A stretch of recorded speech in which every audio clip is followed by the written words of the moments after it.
Hi everyone, and welcome back to Art with Mrs. S. Today we're going to be drawing a space on the inside of a building. And there's a couple ways you can do this. You can draw like if you were looking from the ceiling downwards. You could draw from like sitting at a desk, or you can draw like you're opening the door and looking into this room or space. So you got to think about what room you would like to make first. Is it going to be a dining room? Is it going to be a living room? In my example today, I'm going to be making my classroom or a part of my classroom. So you'll want to think about how you're going to draw things like the walls or how you might draw tables. So I'm sitting down today at my desk and I can see some tables, but they're going to look a little different from where I'm sitting. They're sitting at kind of an angle, so they're going to be kind of slanted.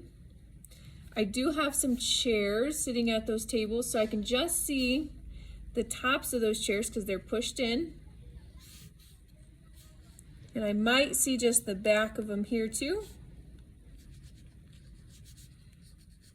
And you can draw anything you want though, so you don't have to draw something like a classroom. You can just draw what you see, or maybe you have a special space to work in. I'm looking at things that might be on the walls. I have a nice bulletin board. Might have things like bookshelves, or you could have a desk in your home too. Draw another table in over here. You could draw your clock on the wall, or maybe you have posters hanging up. I have a giant paintbrush on my wall, so I'm gonna draw my giant paintbrush. And my giant paintbrush has some color out like a rainbow. Maybe you have unicorns or trucks or superheroes in your room.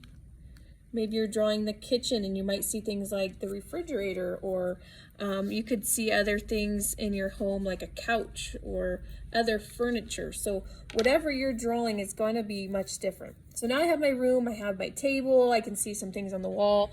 I won't be able to draw everything because that's not shown in my picture here. And then of course when you're done drawing, add some color. So you can add color today with crayon or marker or colored pencil. I happen to have some watercolor paint with me today, but I'll let you decide what you'd like to make. Take your time adding those colors. You might have to look around your room and see what colors are in those areas. If your couch is green, make it a green couch with whatever you're coloring with too. So it might take a little observation today and a little studying all around you. I like this paint. It's going to make my painting and coloring go a little faster. And it's super fun. Get my rainbow in there.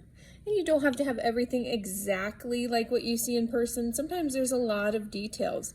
So you as the artist, you can decide what stays and what's going to go out of your design.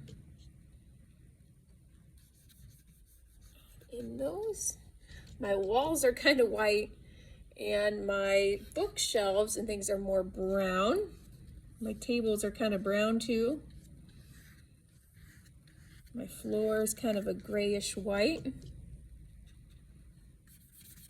Look how fast I can kind of color with this paint, especially when I'm dipping my brush often, making sure there's enough water on my brush, keeping my paints nice and clean, staying in those nice spaces that I drew. And notice I drew with a crayon, but maybe you want to draw with a pencil. Those are all things that would be fine to work with. My chair's kind of a lighter brown.